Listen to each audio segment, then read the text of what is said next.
pinakanan na. Pag natapos na tayo dito. Saka kung lalagyan nyo ng ganun, make sure na hindi nyo siya ginagamit. Kasi baka mag-short circuit siya. Pero ngayon hindi ko muna siya lalagyan. Yan. Meron naman siyang charge. So, itry natin na buksan siya. Ang tanong, paano ito mabubuksan, men? Kasi sira din yung kanyang power. Try natin na ganito. Siguro. Yun. Kailangan mo lang siyang anuhan ng bakal.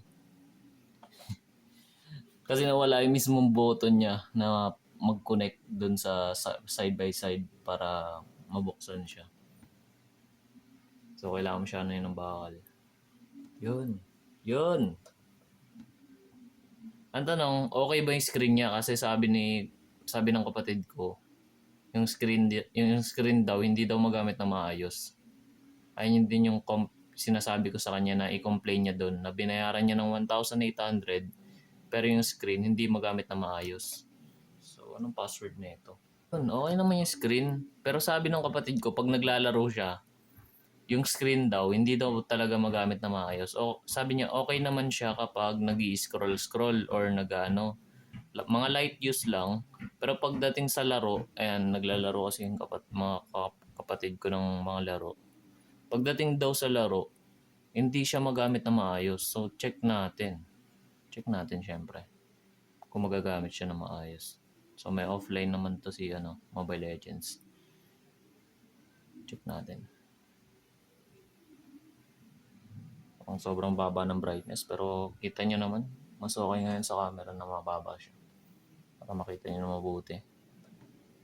Kita nyo naman. Ano to? Hindi pa updated yung ML nyo. I-pause ko muna yung So, yan na siya. Ito na siya yung kanyang parang okay naman sa akin. Anong meron? Anong sira? So, try natin mag-fusion. Anong meron? Anong sira niya? Natatouch naman dito sa gilid. Okay naman. Okay. Tingin ko yung battery yung nag-cause nun nang hindi siya matouch. Siguro. Kasi may sira nga yung battery. Pero check pa rin natin. Baka sa screen talaga. Pag nasa laro na. And hindi din siya nakadikit na maayos kung mapapansin nyo. Hindi nila dinikit na maayos. Yan Nakakaano lang. Binayaran mo ng 1,800 na disappoint. Ang laki naman ng interface na ito kasi. Ano ba naman tong bata na to? Paano ito ma-reset? Ang laki ng interface. Okay naman. So, battery nga talaga yung naging problema. Sa battery talaga siya. Yan. Okay naman siya. What the hell? Ang laki ng interface. Alam mo, bata siguro dahil sa interface niya din. Pero hindi nila dinikit na maayos. So, yan siya. And, yan. Nagagamit naman natin. Ang laki ng interface. Kumbaga user issue, no? Talagang linakayan niya para mapindot niya talaga na maayos. So, okay lang yan. Malaki kasi yung screen and bata pa siya noon nung nasa kanya tong cellphone na to. Ano pa lang siya noon? 12 years old pa lang siya. So, maliit pa yung kamay niya. So, nilakayan niya para mapindot niya. Yan. And hard touch siya. Hard touch yung screen. Kasi dahil siguro hindi siya nakadikit ng maayos. Hard touch. Possible na yun yung reason. Ayan, hindi siya nakadikit ng maayos. Kaya hard touch siya. Kailangan ko pang i-touch ng maayos. I-press talaga. Ayan kita nyo. Pinipress ko pa siya ng maayos. Ano ba? Kala ko big sana gamit ko. Okay naman. Okay naman siya. Kaso medyo hard touch lang yung screen. So tapos na tayo dyan. Okay. I-assemble na natin ulit. Assemble natin ulit. So, patayin muna natin. Meron bang pampatay dito sa assistive? Wala siya. Ito power. Okay. Meron. Uy, gagi ka.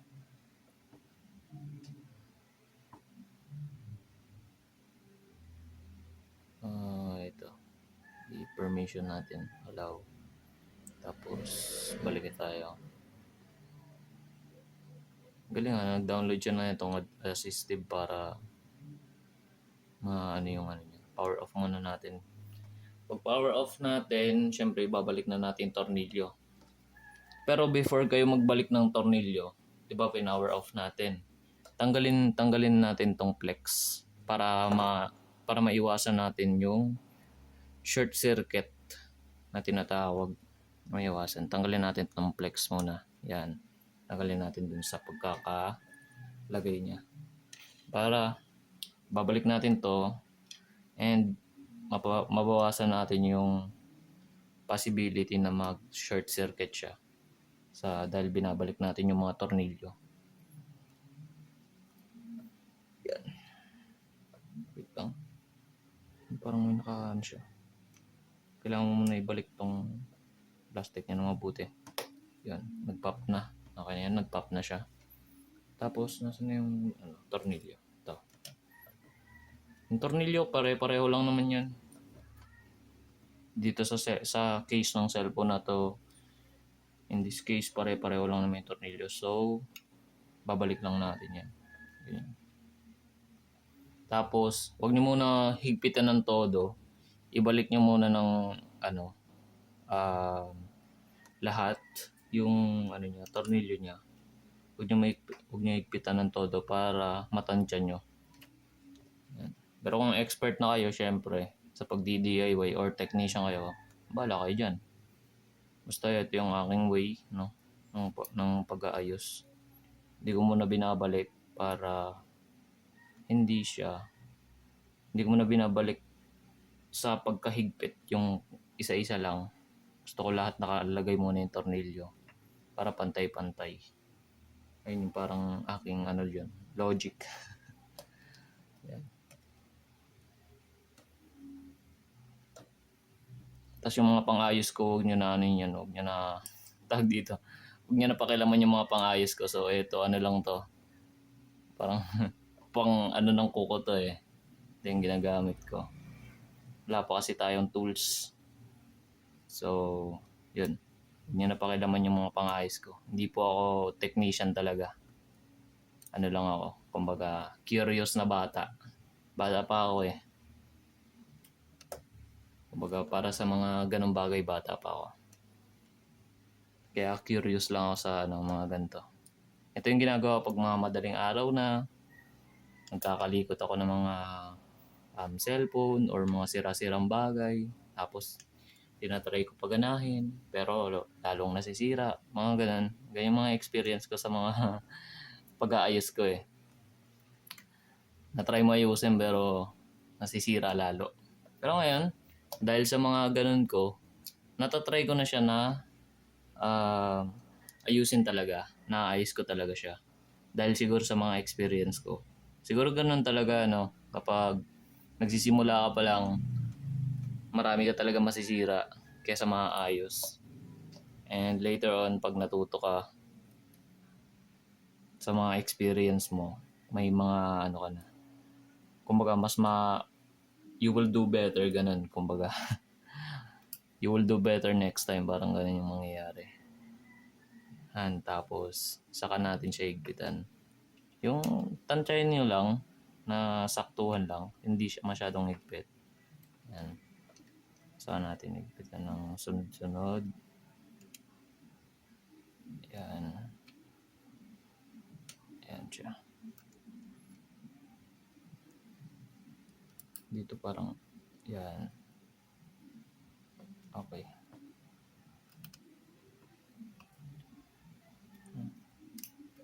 Ingat kayo kasi baka mamaya pag nasobrahan kasi yung igpit nyo dito sa tornilyo, possible na tumagos siya dun sa ano, sa screen.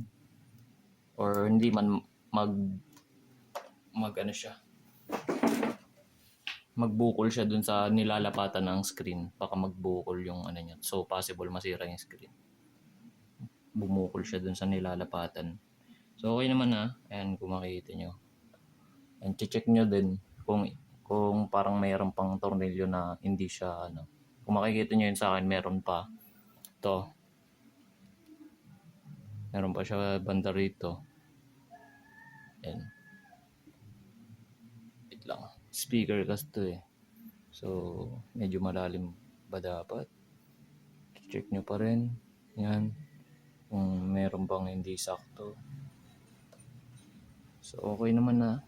Ano pala to? Dumi pala. Akala ko tornilyo na nakaganyan. Dumi pala to. Yan. Okay naman na siya. Para sa akin, okay naman na siya. So, ilagay na natin yung kanyang ano ulit, battery.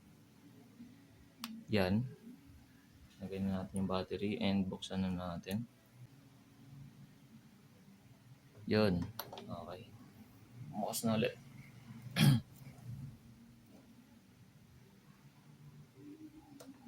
So naglagay nga sila ng ano, hindi compatible.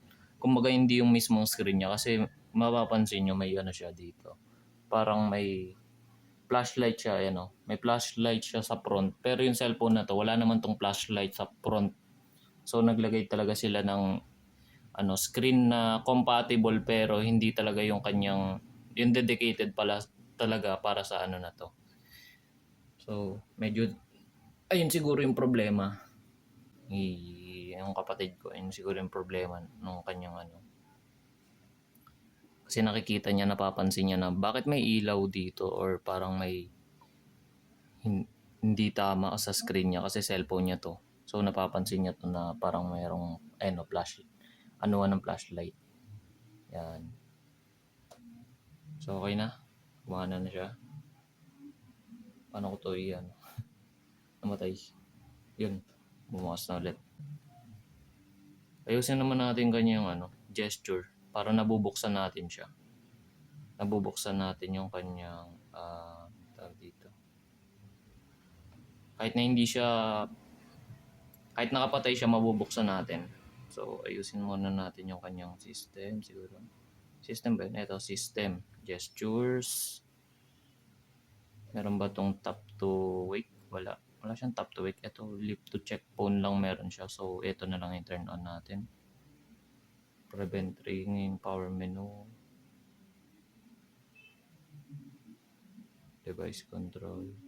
Wala naman tayong power menu. Lock screen, sensitive content. Wala na tayong ano, choice. Kumbaga, gaganon na lang natin siya. Pag namatay siya, ililip na lang natin para mabukas siya kasi wala na siyang power button. I think pwede naman to lagyan ng button ng mga technician kung magpapagawa tayo sa kanila. Lalagyan nila ng button to kada isa. Or papalitan na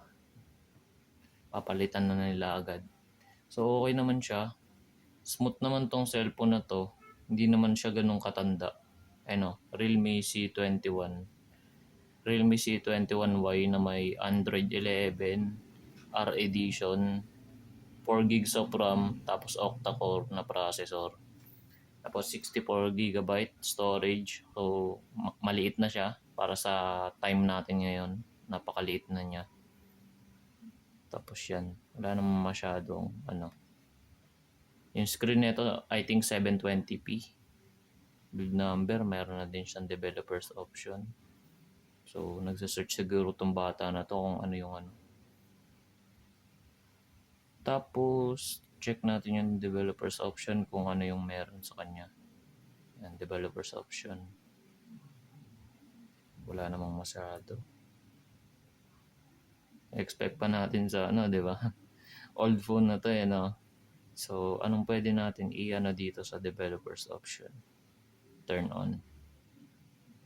Ito siguro yung animation niya. And naka times 1 lang siya. So 0.5 natin para medyo mabilis siya. Tapos itong small width, yung small width lagay natin 411 yan.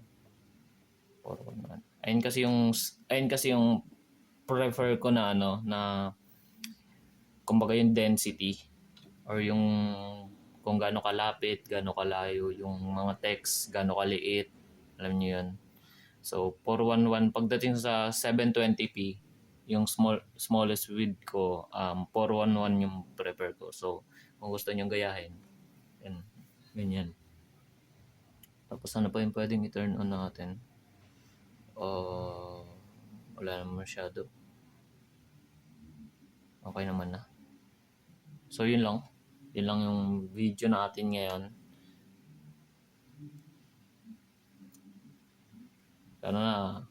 Pero final dito siguro opinion ko about sa mga about sa mga technician na pinagpa-practicean yung cellphone. Huwag muna kayo sa shop. Please lang, huwag kayo sa shop. Kasi customer yan eh. Expect nila na maayos yung cellphone nila. Nagbayad sila para makasave sila ng time and hindi sila marunong, 'di ba? Kaya nagbabayad yung mga tao na pumupunta sa iyo. Hindi sila marunong. Bakit ipapagawa nung atag dito? Siguro yung head nila doon. Ba't mo isi-seminar yung trainee mo sa cellphone ng mga customer? Kasi ang expect ng customer, nagbayad sila ng malaki, nagbayad sila ng additional, 'di ba? Na pwede naman yung nila eh. Pwede naman nilang ipagawa sa tawag dito, kakilala nila na marunong, tapos hindi na sila magbabayad, 'di ba? Or sila mismo pwede nilang gawin 'yon dahil marunong naman sila, for example. Pero dahil nga hindi sila marunong or nagsisave sila ng time, pinagawa nila sa inyo. It means expected nila na magagawa yung kanilang cellphone or yung kanilang devices. Kaya huwag kayong magte-train dyan sa mismong shop nyo. So yun lang para sa mga technician na pinagpa-practicean yung mga cellphone ng customer. And hindi man lang, ayun yung nakakabisit pa eh. Hindi man lang nila in-entertain yung customer, yung kapatid ko, hindi man lang nila in-entertain. After niya magreklamo na hindi matouch ng maayos, yun pala, may problema yung battery. Kaya pala hindi nila ma-entertain. So sana kung may problema, hindi nyo na tawag dito, hindi nyo na tinago. Sinabi nyo na agad. Tapos bayaran nyo. Kung baga maging accountable kayo. So, ewan ko baka natakot yung trainee na maging siya dun. Ewan ko kung anong reason niya. So, sa ganun yung accountability nyo as a person na gusto maging technician kung sino yung nakasira. 'Di ba? Dapat nyo. Kumbaga mag-take responsibility kayo sa nagawa nyo. Kasi that time yung cellphone, ang tawag dito, ginagamit to sa school ng kapatid ko, hindi lang sa game, ginagamit sa school, ginagamit sa pang-contact sa amin. So parang nakaka-disappoint siya na, alam mo yung thought na bata siya, and parang na vulnerable yung mga bata eh, and naabuso pa siya. Na kayong matatanda, kayo yung pinagkakatiwalaan niya na makakaayos ng cellphone niya kasi nga hindi siya marunong. So parang inabuso nyo pa kasi alam nyo na bata. 1.8 nag-charge kayo ng 1,800 and then hindi nyo pa rin nagawa ng maayos yung trabaho nyo. So anong kaanuhan yun? 'Di ba? Kumbaga kurakot na yan eh. Nag-ano kayo ng tawag dito, government na hindi kurakot pero kayo mismo kurakot. Alam niyo yun, parang ganun yung niya eh, dating niya eh. So yun lang. Medyo tayo ng emotion pero siguro call out na to sa mga technician dyan na maging accountable kayo. Kasi yung tao, pinagawa niya yan, lalo na especially yung mga bata, pinapagawa nila yan kasi kayo yung inaasahan nila. Kasi matatanda kayo. kayo yung inaasahan nila na makakagawa dahil nga hindi sila marunong. Kaya sila pumunta sa inyo. Di ba? Nagbayad naman na maayos. So, bigyan nyo ng serbisyo na maayos.